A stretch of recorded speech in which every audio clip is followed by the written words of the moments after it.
Thank God it's Friday. Let me tell you, it's been one heck of a crazy morning already. Looks like it's gonna rain at the bus stop going up the Crown Point truck stop. Not gonna be there long tonight, but I do have something I want to talk about today. Now that I'm 2 weeks into my daily vlog, I'm thinking more and more of that viewer connection.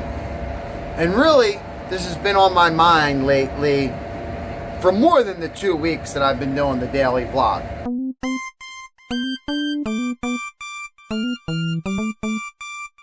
What actually drives the viewer to want to watch what comes out next? I know there's some people I subscribe to. I honestly can't wait to see what they have next. Once it gets to the end of their video, I'm like, wow, I wonder what tomorrow is going to bring. And it's not even that it's a continuation of a story. It's not even that it's like part one, part two. But it feels like that. And these are the ones that are definitely successful. I feel like there's all sorts of reasons. Everybody has their own little thing. As a creator on YouTube, I'm well aware now of the fact that it's more important for me to be me, do my own thing, do my own style of editing. It's not bad to get ideas from other people and see what they do, but I can't overanalyze it. Everybody's got their own style, their own method. They all do their own thing. And the ones that are really successful, they seem like they're different, but they might not be so much different. In all reality, all they're doing is their own thing. I'm going to go ahead and I'm going to go over my subscribers list with you. I'm going to pull out some key points of their channel. Not all the people on my subscription list is there that drive, like I said, but sometimes I subscribe to them and I do want to watch their video, but it's not that pressing. So I guess there's a certain level of interest as far as my subscriptions go. Some channels I subscribe to solely for the sheer fact that every now and then there's something really interesting they put out and I definitely don't want to miss it, so that's why I subscribe. So there's a whole bunch of different reasons why I may subscribe to a channel. I know one thing, when I go back and I look at my channel and I look at the evolution of it, I look at the content, it's all changed, and it's all changed so much. And I could see that within other people's channels.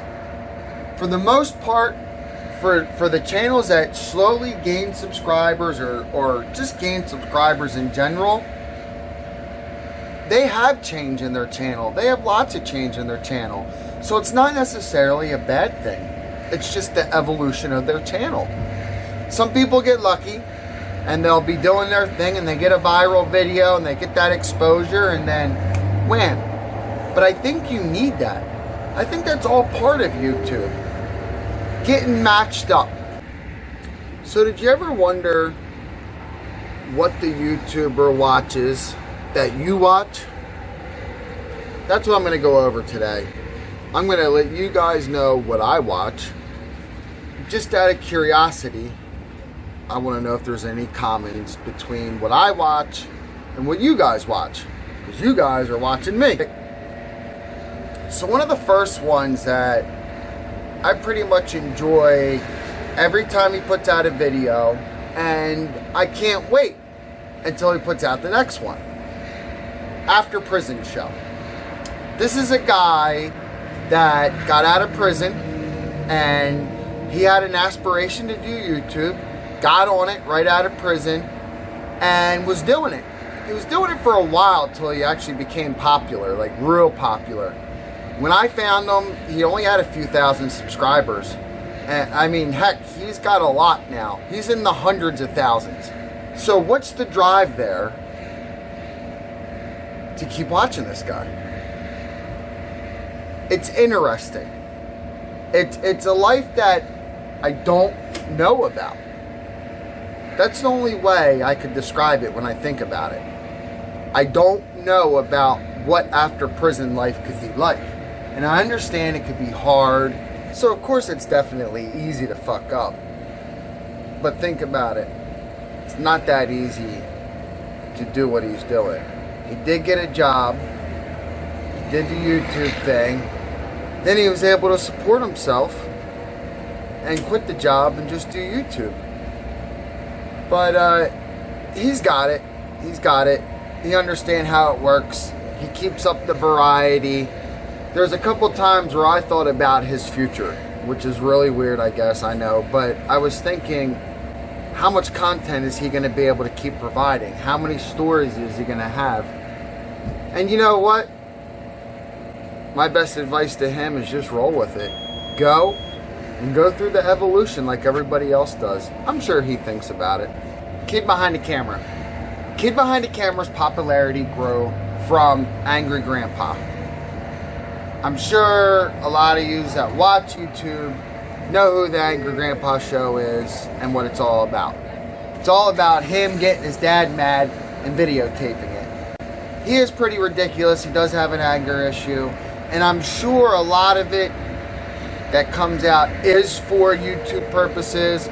But you can tell they're pretty true. So that's why people want to watch. It seems like real life. At times maybe it seems like something you might have in your family and you can relate. For me, why do I keep watching it? Because, I don't know, they're like everyday real life. They go to dinner, they cook food, he messes with his dad, he messes with his brother. I don't know. They just seem real life. I don't know. I really don't know why.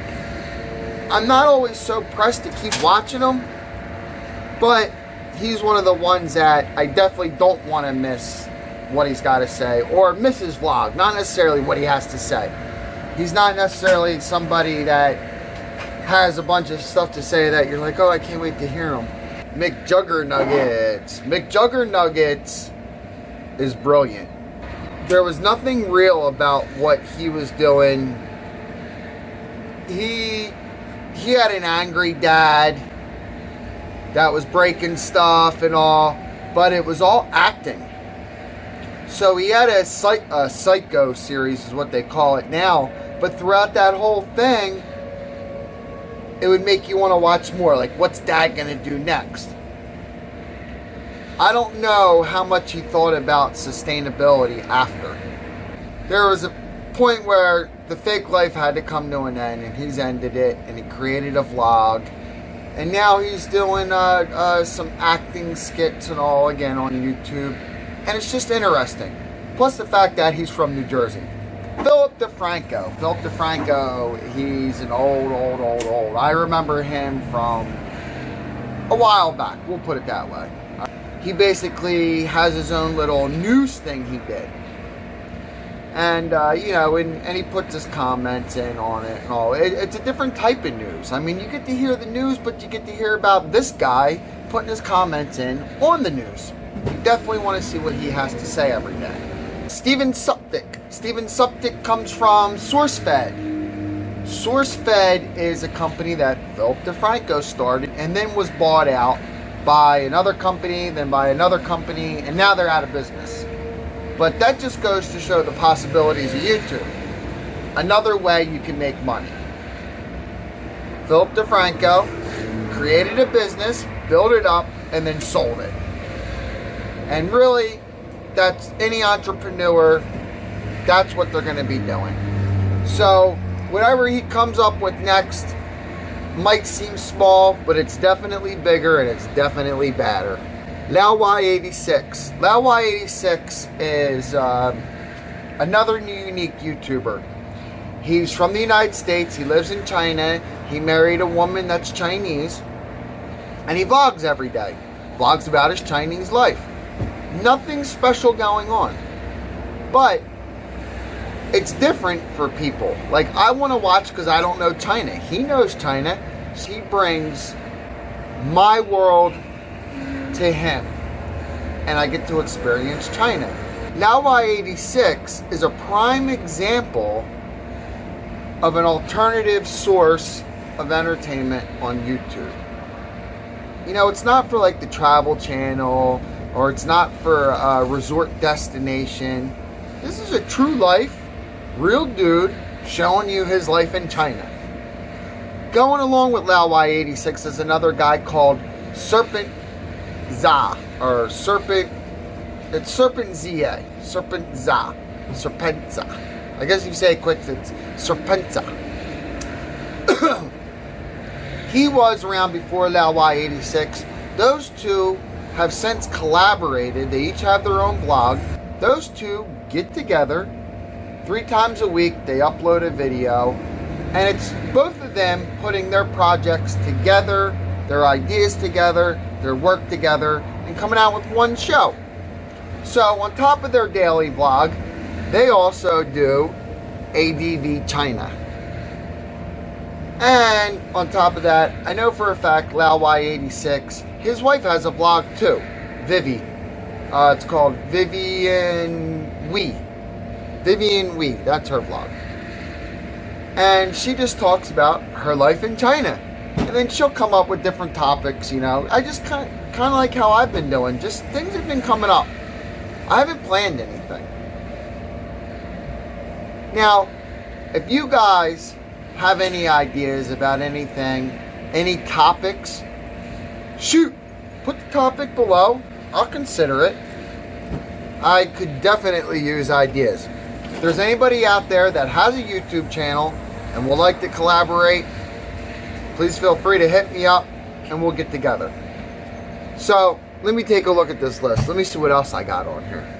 Vice News. Vice News started on YouTube. It's an alternative news source, a little bit different. Now, it's considered an alternative news source that's kind of moving mainstream. I know that's, I don't know if that's a fair assessment or not, but that's kind of how I feel. Alright, I'll be here forever if I completely comment on all the channels I subscribe to. What I'm going to do is, I'm going to give a run through. Let me get my handy dandy list here. Hobo Alley. She travels the United States in her minivan. Does not have a home. 805 Road King. He's from New Jersey. He likes to work on small engines. Boyfriend versus girlfriend. That is BF versus GF. That's Gina. She's from Philadelphia. And you guys might know the other half, which moved out to LA. Guess they're not together anymore. But that's Jesse. Jesse's channel is Prank vs. Prank. And of course I watch him too. Jesse's got about 10 million subscribers, I believe. Eric Conover, he travels the world and does his vlog. Andy Milanakis, he's another one. He likes to live stream on other platforms and then he posts it to YouTube. Leonard French, he's a copyright attorney. He gets on YouTube and he comments about various copyright lawsuits and such that are in the news today. Miami Police Department. Tracy Hensel. She's a woman that does like what's in my pocketbook, what's in my trash, how to match your outfit colors. But you know what? I watch her for the construction. I can't wait to see what her next vlog is, simply just because how she produces it. She keeps it as simple as can be, but yet pays such attention to fine detail that every time I watch it, I want to go, like I want to pick out all those little fine details. She does such a really, really good job. NJ Outdoors, any of the electric skateboard manufacturers, I subscribe to all their channels. Drone manufacturers, Sony, Canon, any products that I'm really interested in, or any manufacturers I'm really interested in, I subscribe to their YouTube. Now they might not put out that much content, but if they put out content, I want to know, and I want to know what they're putting out. So sometimes, depending on the channel, what's going to make the difference now is whether or not I click that bell. Do I want to be notified right away every time that person uploads something, or do I not?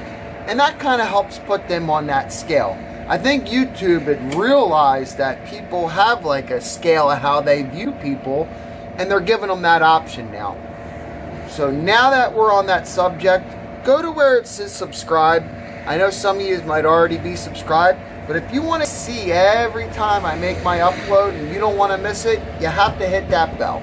Now that just doesn't go for me, it goes for anybody you watch on YouTube.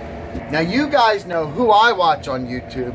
What I'd really like to know is, who do you guys watch on YouTube? Besides watching this video, if you made it this far through, you're definitely a follower. But who do you watch on YouTube? And go ahead, give me a like, give me a dislike. No matter which one you chose, go down below real quick and just let me know why you did it. And of course, make sure you're subscribed. Go ahead and hit that share. Share it to your favorite platform. Share it to all your platforms. That'd be awesome. Guys, thank you for watching. I want to see. He probably doesn't want to be in my YouTube video, but we're going to give him a little shout out anyway. Look, we'll zoom right in on him. There he is. We'll make everybody famous. She's looking like, tell him, don't fucking put that on YouTube. Because now he's talking, he's zoomed in.